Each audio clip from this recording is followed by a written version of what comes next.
Hello, Assalamu alaikum, good people. Welcome back to Easy Learning with Dr. Saika.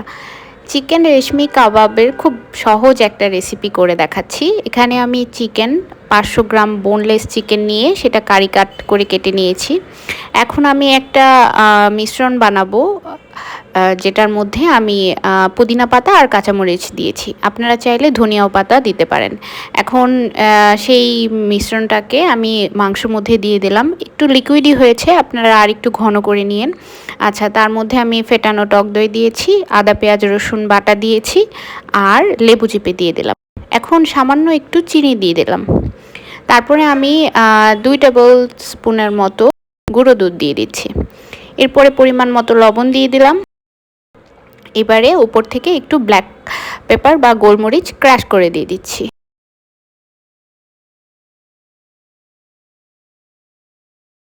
এবারে সব কিছু উপকরণ দেওয়ার পরে হাত ভালোভাবে ধুয়ে নিয়ে সব কিছু মাখিয়ে নিতে হবে। আমি এভাবে ম্যারিনেট করে 1 ঘন্টার জন্য রেখে দেব। একটা র্যাপিং পেপার দিয়ে আমি ম্যারিনেট করে রাখছি। অ্যাটলিস্ট 1 ঘন্টার মতো ম্যারিনেট হবার পরে আমি এখন মাংসগুলোকে শাসলিকের কাঠিতে গেঁথে নেব।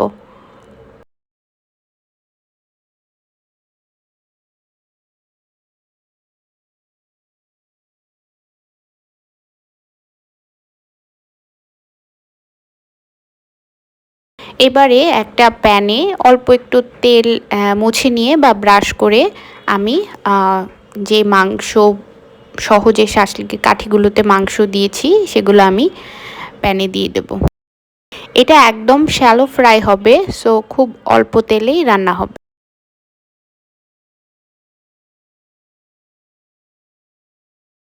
এবারে উপর থেকে আমি যে গ্রেভিটা আছে সেটা একটু দিয়ে দেব।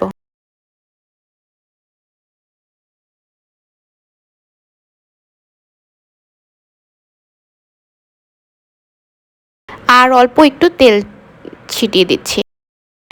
এবারে এক পাশ একটু সিদ্ধ হয়ে যাওয়ার পরে আমি উল্টিয়ে দেব।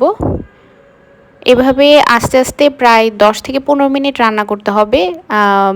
এটা মিডিয়াম টু লো ফ্লেমে রান্না হবে, আর তেল লাগবে না, আর একদম শ্যালো ফ্রাই হবে। সো এইরকম যখন লাল লাল হয়ে যাবে, একদম পোড়া পোড়া না, যখন লাল লাল হয়ে যাবে তখন সেটাকে নামিয়ে নেব। আমি এখানে একটু স্মোকি ফ্লেভার আনার জন্য কয়লা ব্যবহার করছি, আপনারা চাইলে এটা করতে পারেন।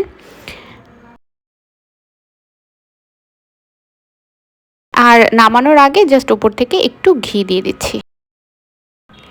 এই তো রেডি হয়ে গেল। এটা আসলে খুব মজা হয়। যারা খুব বেশি ঝাল পছন্দ করেন তাদের কাছে একটু ডিফারেন্ট লাগতে পারে, বাট এটা আসলে অনেক মজা হয়। খুব বেশি ঝাল হয় না, বাট খেতে খুবই মজা হয়। এটা রুটি, পরোটা, নান, রুমালি রুটি সব কিছু দিয়েই খুব ইজিলি খাওয়া যাবে। আমি এখানে একটা কেটে দেখিয়ে দিচ্ছি যে কেমন সেদ্ধ হয়েছে বা ভেতরটা দেখতে কেমন সফট হয়েছে। সো আশা করি সবাই এটা বাসায় বানিয়ে ট্রাই করবেন আর জানাবেন কেমন হয়েছে। সবাই ভালো থাকবেন, আর ভিডিওটা ভালো লাগলে অবশ্যই এক লাইক অ্যান্ড সাবস্ক্রাইব করবেন। Thanks for watching. আল্লাহ হাফেজ।